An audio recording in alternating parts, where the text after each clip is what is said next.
Bloodlands, Europa entre Hitler y Stalin, de Timothy Snyder, es un análisis histórico profundo que se centra en los territorios situados entre la Alemania nazi y la Unión Soviética durante el siglo XX, una región que estuvo trágicamente atrapada en el fuego cruzado de dos de los regímenes más asesinos de la historia.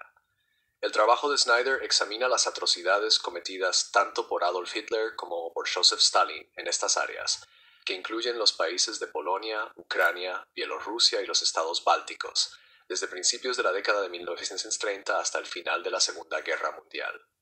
El libro explora no solo la brutalidad del Holocausto y las purgas de Stalin, sino también el contexto más amplio de violencia, sufrimiento y la devastación política y social experimentada por millones de personas en las tierras sangrientas.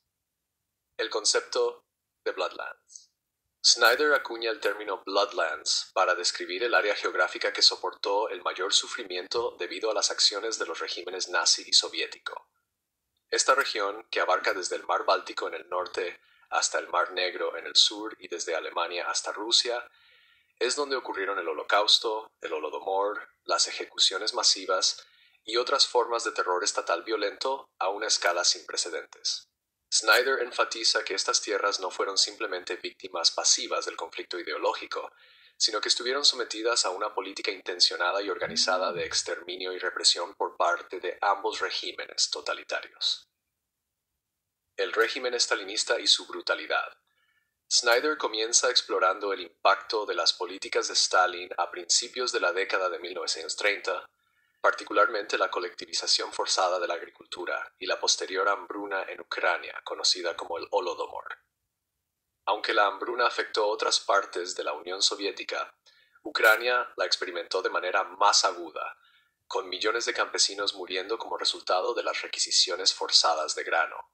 La política de Stalin fue una de represión deliberada y la hambruna no fue un accidente, sino una consecuencia de un esfuerzo calculado para suprimir el nacionalismo ucraniano y la resistencia a las políticas soviéticas. Además de la hambruna, el régimen de Stalin llevó a cabo purgas generalizadas que tenían como objetivo a varios grupos dentro de la población. En la década de 1930, millones de personas fueron arrestadas, ejecutadas o enviadas a campos de trabajo en Siberia. Muchos de los víctimas fueron intelectuales, opositores políticos y minorías nacionales acusadas de ser enemigos del Estado. Las purgas instauraron una cultura de miedo y represión, lo que llevó a encarcelamientos masivos y sufrimiento y preparó el terreno para el terror posterior que se desataría bajo Hitler. El ascenso de la Alemania nazi y el Holocausto. Snyder luego cambia su enfoque al ascenso de la Alemania nazi y el terror resultante. La invasión de Polonia en septiembre de 1939 marcó el inicio de la brutal ocupación de Europa del Este por parte de los nazis.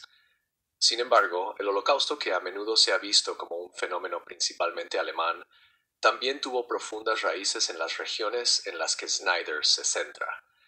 Snyder sostiene que los asesinatos masivos de judíos, gitanos, personas discapacitadas y otros no fueron perpetrados solo por los alemanes, sino que también se llevaron a cabo con la colaboración de las poblaciones locales, muchas de las cuales vieron la invasión nazi como una liberación del dominio soviético. Los nazis emplearon diversos métodos para ejecutar sus políticas genocidas, incluidos los fusilamientos masivos, el establecimiento de guetos y el uso de campos de exterminio como Auschwitz y Treblinka. El libro profundiza en la naturaleza coordinada del Holocausto y proporciona relatos escalofriantes de los métodos utilizados por los nazis para deshumanizar, aislar y, en última instancia, aniquilar poblaciones enteras.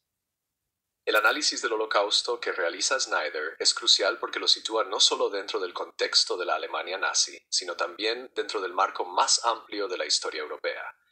Destaca que el Holocausto no fue solo un proyecto alemán, sino que implicó la colaboración con fuerzas locales en los países ocupados por los nazis. Esta interconexión entre la Alemania nazi y los colaboradores locales complica la narrativa del Holocausto, resaltando las complejidades de las alianzas políticas y el papel de las poblaciones locales en la perpetración o facilitación del genocidio. La colaboración germano-soviética y el destino de Europa del Este. El libro también explora la colaboración germano-soviética que existió en los primeros años de la Segunda Guerra Mundial.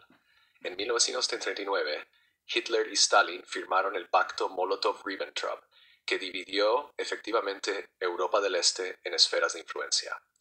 Aunque este acuerdo fue, en teoría, un pacto de no agresión, tuvo consecuencias terribles para los países de la región, particularmente Polonia, que fue invadida simultáneamente por la Alemania nazi desde el oeste y por la Unión Soviética desde el este. Esta división de Polonia resultó en el asesinato de decenas de miles de oficiales polacos, intelectuales y civiles, tanto por las fuerzas nazis como por las soviéticas. La Unión Soviética ocupó la parte oriental de Polonia e implementó sus propias políticas opresivas, incluidas arrestos masivos, deportaciones y ejecuciones. En 1940, las fuerzas soviéticas ejecutaron a más de 22.000 oficiales polacos e intelectuales en lo que se conocería como la masacre de Katyn. Mientras tanto, las fuerzas nazis cometieron sus propias atrocidades, incluidos los asesinatos masivos de civiles polacos, la destrucción de ciudades enteras y el establecimiento de campos de exterminio. Snyder ilustra cómo ambos regímenes totalitarios explotaron la Europa del Este, dividida para sus propios fines políticos e ideológicos. El sufrimiento compartido de las personas en esta región ilustra hasta qué punto las políticas tanto de Hitler como de Stalin resultaron en la aniquilación de comunidades enteras. Las personas de Polonia, Ucrania y Bielorrusia no solo fueron víctimas de la ocupación, sino que quedaron atrapadas entre dos ideologías monstruosas que buscaban remodelar el orden mundial a través de la violencia.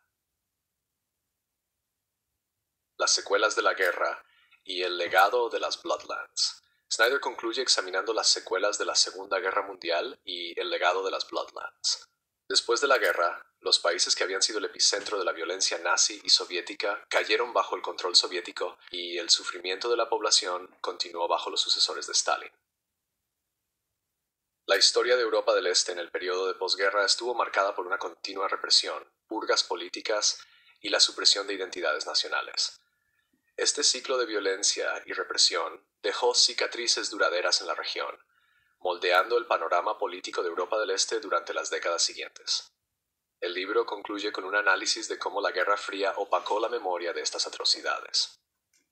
Durante la Guerra Fría, la narrativa de los crímenes de la Alemania nazi a menudo prevaleció, mientras que las atrocidades cometidas por la Unión Soviética fueron minimizadas o ignoradas. Snyder sostiene que entender el alcance completo de la violencia en las Bloodlands es crucial para comprender la historia de Europa en el siglo XX y el impacto duradero de estos eventos en las vidas de millones.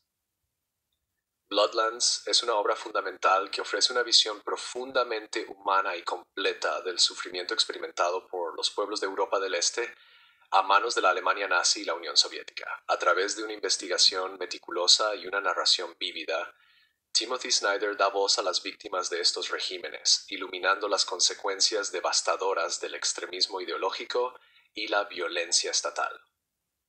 El libro desafía las narrativas tradicionales de la Segunda Guerra Mundial y el Holocausto al examinar el contexto más amplio del totalitarismo y la historia compartida de los pueblos que vivieron en las Bloodlands. Al centrarse en esta región olvidada y a menudo pasada por alto, Snyder no solo ofrece nuevas perspectivas sobre la historia del siglo XX, sino que también nos ayuda a comprender mejor los costos humanos del conflicto ideológico y la violencia patrocinada por el Estado.